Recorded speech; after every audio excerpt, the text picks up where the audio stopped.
namazın ləzzətini əldə etmək üçün vasitələr. İ'ləm ənə hədil məani təkful ibadət anə və ləkin yecma'uha sittu cüməl. Bil ki, bu mənalar barəsində çoxlu, yəni ifadələr işlənir, lakin bunları cəm edən 6 cümlədir. Birincisi, hudurul qalb. Yəni, namazın ləzzətini əldə etmək üçün vasitələrdən birincisi, qəlbin ayıq olması. İkinci, deyilənləri və yaxud oxunanı başa düşmək.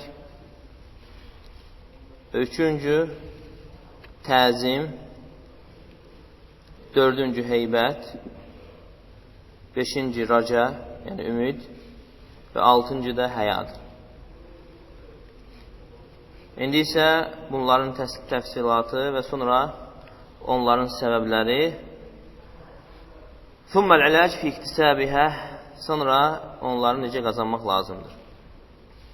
Təfsilatına gəldikdə isə birinci, hudurul qalb. Qəlbin ayıq olması. Qəlbin oyaq olması. Və nə'ni bihi ən yufarraqal qalb an qeyri mə huvə müləbisun ləhu mütəkəllimun bihi. Yəni, qəlbin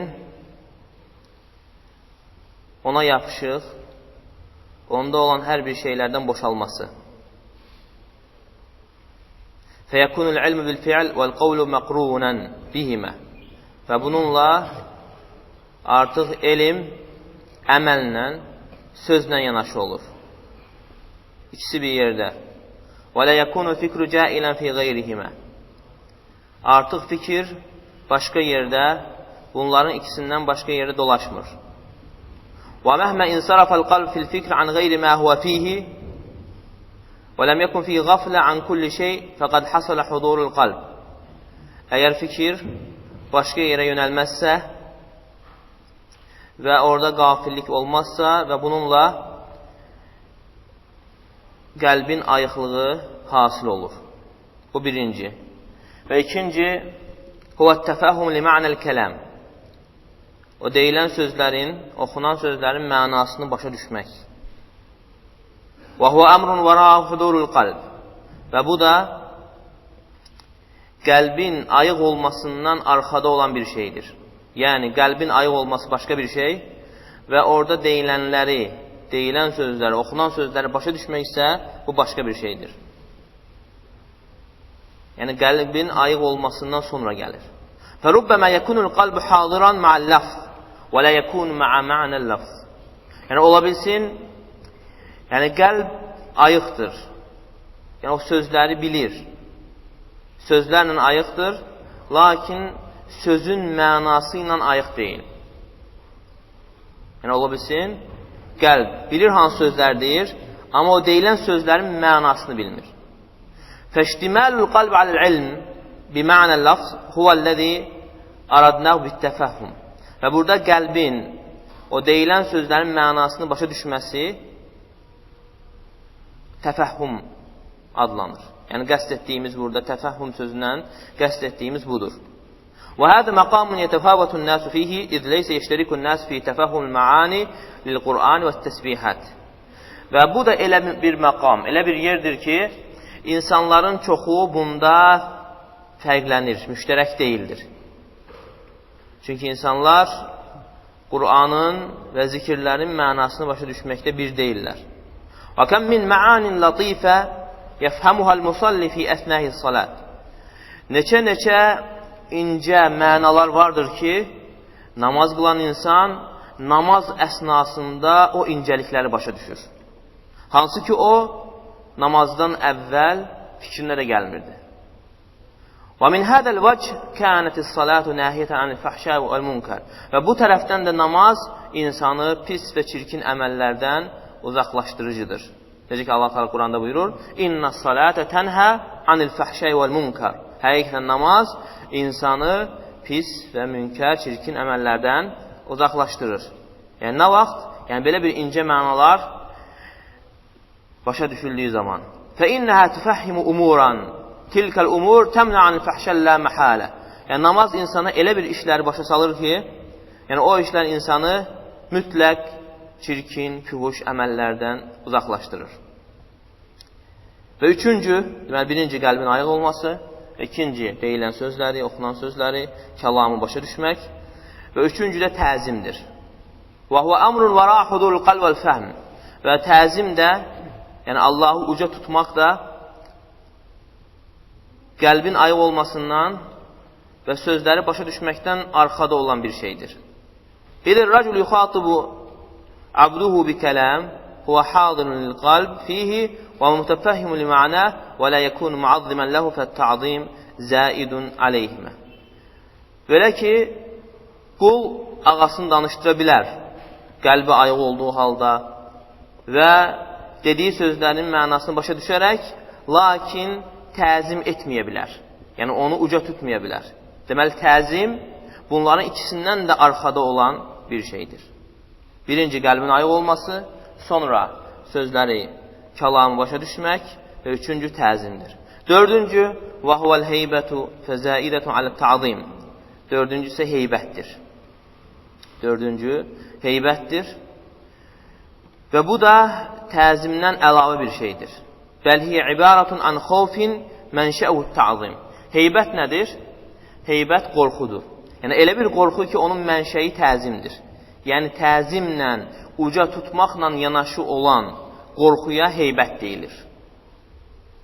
Liənnə mən lə yəxafu, lə yüsəmmə həibən. Çünki qorxmayan həib, yəni heybətli olan sayılmır. وَالْمَخَافَ مِنَ الْأَقْرَبِ وَسُوءُ خُلُقِ الْعَبْدِ وَمَا يَجْرِ مَجْرَى مِنَ الْأَسْبَابِ الْخَسِيسَ لَا تُسَمَّى مَهَابَةً. Və insanın deyir, əqrabdən qorxması və pis əxlaqı olan bir insandan qorxması, yəni buna oxşar şeylərdən qorxması, yəni aşağı səbəbləri olan bir şeydən qorxması, bu heybət sayılmır. Bəlil xawfu minəs-sultanil muazzam yusammə məhabətən. Nə vaxt heybət sayılır? Yəni, təzim olunan sultandan qorxduğu zaman heybət sayılır. Yəni, heybət elə bir şeydir ki, onun məsdəri, qaynağı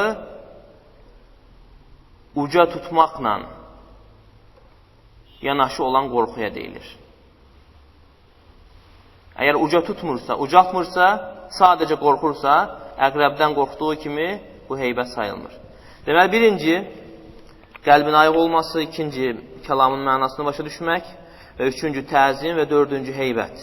Və beşinci, ər-raca, ümiddir. Fələ şəkkə ənəhu zəidun fəkəm min muazzimin məlikən minəl muluk yəhəbuhu av yəxab satqatahu və ləkin lə yərcu mətubətəhu. Və ümid də bunlardan da əlavə olan bir şeydir. Təzimdən də əlavə olan bir şeydir. Niyə?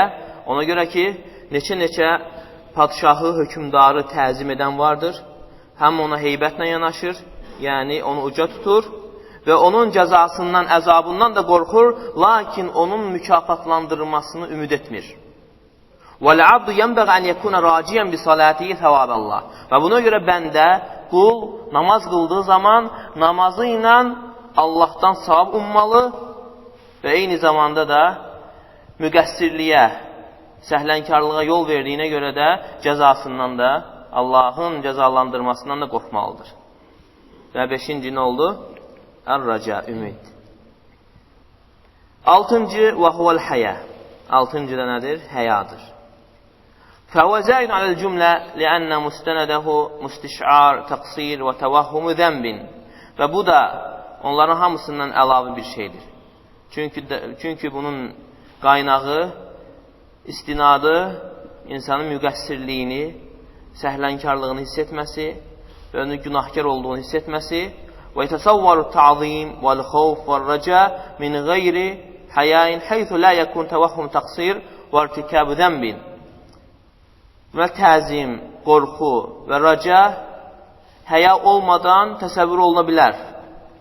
Əgər insan öz müqəssirliyini düşünmürsə, günah qazandığını, günahkar olduğunu. Yəni, bununla yanaşı, təzimlə yanaşı, qorxu ilə yanaşı, ümidlə yanaşı və insan həm də həyalı olmalı, yəni özünün müqəssir olduğunu da hiss etməlidir. Və əmmə əsbəbu hədil məani. Amma bu 6 mənanın səbəblərinə gəldikdə isə fə'ləm ənə hudural qalb səbəbuhul himmə. Və bil ki, qəlbin ayıq olması üçün əsas səbəb nədir? Himmədir. Yəni, himmə burada qəsd olunan bundan insanı düşündürən şeydir. İnsanı əsas düşündürən şey. فَإِنَّ قَلْبَكَ تَابِعٌ لِهِمَّتِكَ. Çünki sənin qəlbin sənin fikrinə bağlıdır. Səni əsas maraqlandıran, səni düşündürən şeyə bağlıdır. فَلَا يَحْضُرْ إِلَّا فِي مَا يُهِمُّكَ. Çünki sənin qəlbin yalnız səni düşündürən, səni maraqlandıran şeydə ayıq olur. وَمَهْمَا أَهَمَّكَ أَمْرٌ حَضَرَ الْقَلْبُ فِيهِ شَاءً أَبَى. Səni bir şey nə qədər maraqlandırarsa, qəlbin yalnız onunla maraqlanacaq, onunla ayıq olacaq, istəsən də, istəməsən də. فَهُوَ مَجْبُورٌ عَلَى ذَٰلِكَ. Çünki qəlb bunun üzərində yaradılıb. وَمُسَخَّرٌ فِيهِ وَالْقَلْبُ إِذَا لَمْ يَحْضُرْ فِي الصَّلَاةِ لَمْ يَكُنْ مُتَعَطِّلًا بَلْ جَائِلًا فِيمَا الْهِمَّةُ مَصْرُوفًا إِلَيْهِ مِنْ أُمُورِ الدُّنْيَا. Əgər qəlb namazda ayıq olmasa, artıq insanı düşündürən, insanı namazdan əvvəl nə maraqlandırırsa, dünyavi işlərdən ona yönələcəkdir. فَلَا حِيلَةَ وَلَا عِلَاجَ لِإِحْضَارِ الْقَلْبِ إِلَّا بِصَرْفِ الْهِمَّةِ إِلَى الصَّلَاةِ. Bunun da çarəsi nədir? Bunun da müalicəsi yalnız qəlbi namaza yönəltməklədir. Namaz barəsində düşünməklədir. وَالْهِمَّةُ لَا تَنْصَرِفُ إِلَيْهَ مَا لَمْ يَتَبَيَّنْ أَنَّ الْغَرَضَ مَطْلُوبٌ مَنُوطٌ بِهَا وَذَلِكَ هُوَ الْإِيمَانُ وَالتَّصْدِيقُ. Və insanın fikri də, marağı da ona yönəlməz, namaza yönəlməz, nə qədər ki ondan qəsd olunan mənanı bilməsə, o məna buna bəlli olmasa. Və bu da odur ki, iman. وَالتَّصْدِيقُ بِأَنَّ الْآخِرَ خَيْرٌ وَأَبْقَى. Təsdiq etmək ki, güclü iman gətirmək və təsdiq etmək ki, axirət daha xeyirli və daha əbədidir. وَأَنَّ الصَّلَاةَ وَسِيلَةٌ إِلَيْهَا. Və namaz da o əbədi həyata, o daha xeyirli həyata bir vasitədir. فَإِذَا أُضِيفَ هَذَا إِلَى حَقِيقَةِ الْعِلْمِ بِحَقَارَةِ الدُّنْيَا. Və buna da əlavə olunarsa, dünyanın nə qədər aşağı olması, حَصَلَ مِنْ مَجْمُعِ حُدُولِ الْقَلْبِ. Və bunların toplantısından qəlbin ayıq olması, qəlbin namazda ayıq olması ortaya çıxar. وَبِمِثْلِ هَذِهِ الْعِلَّةِ يَحْضُرُ قَلْبُكَ إِذَا حَضَرْتَ بَيْنَ يَدَيْ بَعْضِ الْأَكَابِرِ مِمَّنْ لَا يَقْدِرُ عَلَى مَضَرَّتِكَ وَمَنْفَعَتِكَ. Yəni belə bir mənalar sən böyük bir hökümdarların yanına gəldiyin zaman baş verir. Hansı ki o sənə nə zərər verməyə, nə mənfəət verməyə qadirdir. Yəni belə bir hökümdarın qarşısına gəldiyin zaman belə bir qəlbin ayıq olması ortaya çıxır. Qəlb ayıq olur. فَإِذَا كَنْ لَا يَحْضُرْ عِنْدَ الْمُنَاجَاتِ مَعَ مَلِكِ الْمُلُوكِ الَّذِي بِيَدِهِ الْمَلَكُوتِ وَالنَّفْعُ الضَّرْ فَلَا تَظُنَّنَّ أَنَّ لَيْسَ لَهُ سَبَبًا سِوَى ضَعْفِ الْإِيمَانِ فَاشْتَهِدِ الْآنَ فِي تَقْوِيَتِهِ. Əgər sənin qəlbin aləmlərin Rəbbi ilə, hökümdarların hökümdarı ilə münacatda, danışıqda olduğu zaman, hansı ki bütün səltənət onun əlindədir, mənfəət və zərər ondandır. Onunla danışıq zamanı qəlbin ayıq olmadısa və zənn etmə ki, bunun imanın zəifliyindən başqa səbəbi vardır. Və ona görə imanın gücləndirilməsi üçün çalış. Və qəlbin ayıq olması üçün səbəblərdən birincisi bu idi. وَأَمَّا التَّفَهُّمْ فَسَبَبُ بَعْدَ حُدُولِ الْقَلْبِ. Kəlamın mənasını başa düşməyə gəldikdə isə oxunanların və bu da qəlbin ayıqlığından sonra gələn bir səbəbdir. İdmanul fikr və sarfu zihni ilə idrakil məna. Yəni daima fikirləşmək və zehni o mənanı dərk etməyə yönəltmək. وعلاجه الذي هو علاج إحضار القلب مع الإقبال على الفكر والتشمل دفع الخواطر. Və bunun da müalicəsi nədir? Qəlbin ayıqlığı üçün müalicədir ki, fikrə yönəlmək və çirmələnərək o gələn fikirləri dəf etməyə, uzaqlaşdırmağa çalışmaq. وعلاج دفع الخواطر الشاغلة قطع موادها. O gələn fikirləri də dəf etməyin müalicəsi o məşğul edən fikirlərin kökünü, o yayındıran fikirlərin kökünü kəsməklə olur. Əni ən-nuzu an tilkəl əsbəb əlləti təncəzibu əl-xavatir iləyhə. Yəni o fikir gətirən səbəblərin kökündən, səbəblərdən uzaqlaşmaq. Və mə ləm tanqatə tilkəl məvad, lə tansarifə anhəl xavatir. Nə qədər ki, o səbəblərin kökü kəsilməyib, onda fikirlər də kəsilməyəcəkdir. Fəmən əhəbbə şeyən əksərə zikrahu. Əgər bir kimsə bir şeyi çox sevirsə, bir şeyi çox sevən insan onu çox zikr edər. Bir şeyi çox sevən onu çox zikr edər, yəni onu çox xatırlayar. Fəzikrul məhbub yəhcumu aləl qalbi bid-darura. Yəni məhbubu, sevimli olanı zikr etmək insanın qəlbinə hücum edir. İnsan özü də bilmədən, yəni zəruri olaraq insanın qəlbinə hücum edən bir şeydir. İnsan bunu dəf edə bilmir.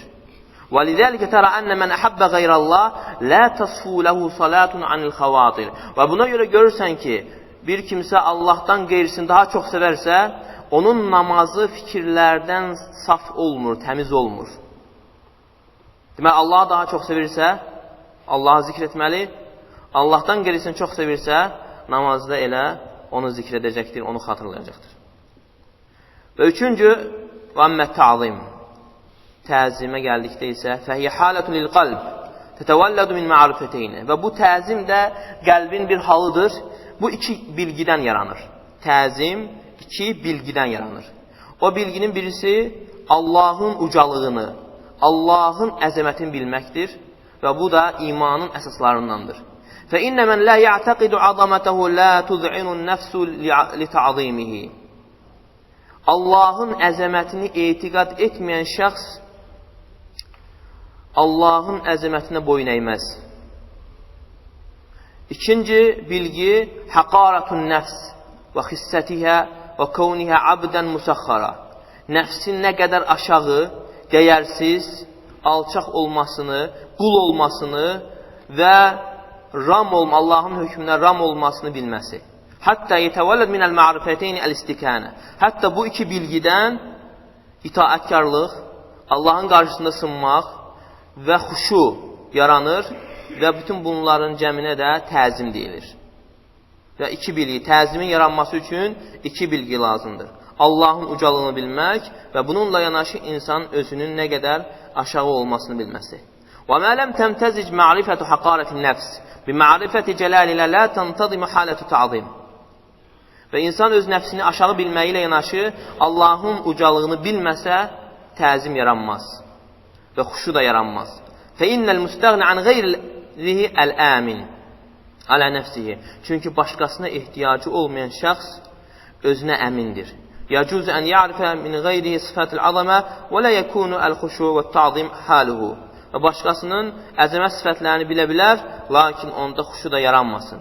لِأَنَّ الْقَرِينَةَ الْأُخْرَى وَهِيَ مَعْرِفَةَ حَقَارَةِ النَّفْسِ وَحَاجَةِ لَمْ تَقْتَرِنْ. Niyə? Ona görə ki, ikinci səbəb, özünü aşağı görmək, öz nəfsini aşağı görmək, nə qədər dəyərsiz görmək, bu yoxdur. Bu olmadığına görə təzim yaranmamışdır. وَأَمَّا الْهَيْبَةُ وَالْخَوْفُ فَحَالَةٌ لِلنَّفْسِ. Sonra gəlir heybət və qorxu və bu da nəfsin bir halıdır.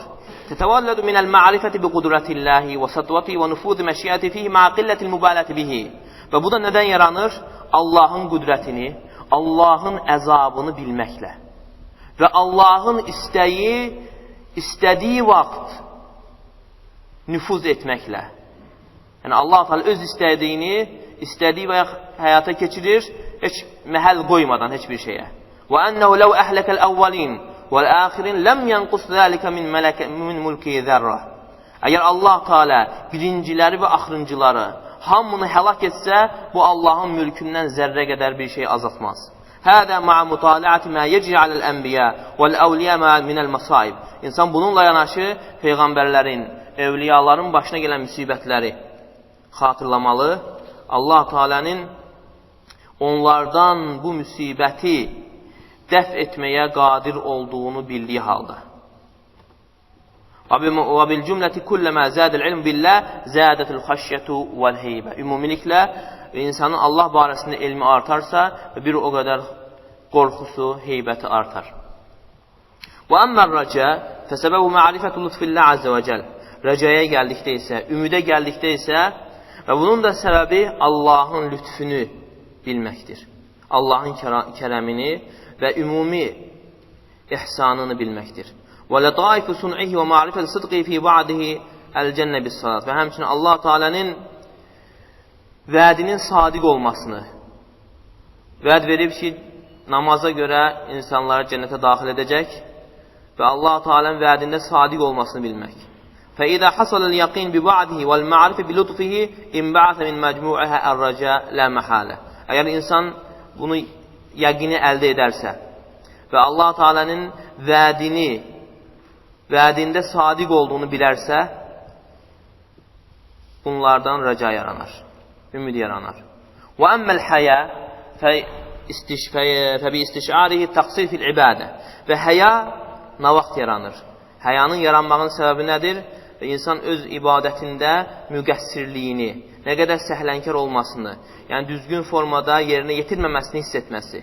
Və ilmuhu bil əcz anil qiyam bi azim haqqillah azze və cəl. Və həmçin bilməsi ki, Allahın haqqını, əzəmətli Allahın haqqını lazımı formada yerinə yetirməyib. Və yaqva zəlikə bil ma'rifət bi uyubin nəfs. Və bu nə vaxt güclənir? Öz nəfsinin ayıblarını, bəlalarını bilməklə. Və qilləti ixlasiyyə və ixlasının azlığını bilməklə. Və xubsi dəxilətihə və meylihə iləl hazzil acil və həmçinin nəfsinin xəbisliyini və bu ötəri olan dünyaya meyl etməsini bilməklə. Mə'al ilmi bi'azim mə yaqtadihi cəlalullah azze və cəl. Və bununla yanaşı bilir ki, Allah Teala'nın cəlalı, ucallığı nəyi tələb edir? وَالْعِلْمُ بِأَنَّهُ مُطَّلِعٌ عَلَى السِّرِّ وَخَطَرَاتِ الْقَلْبِ وَإِنْ دَقَّتْ وَخَفِيَتْ. Və həmçinin bilmək ki, Allah Teala hər bir gizli olanı, qəlbdən keçən fikirlərin hamısını bilir, incəsini və gizlisini də. وَهَذِهِ الْمَعَارِفِ إِذَا حَصَلَتْ يَقِينًا اِنْبَعَثَ مِنْهَا بِالضَّرُورَ حَالَ تُسَمَّى الْحَيَا. Əgər bu bilgilər insanda yəqin halda hasil olarsa və bundan zəruri olaraq bir hal yaranar, buna da həya deyilir. فهذه أسباب هذه الصفات وكل ما طلب تحصيله فعلاجه إحضار سببه.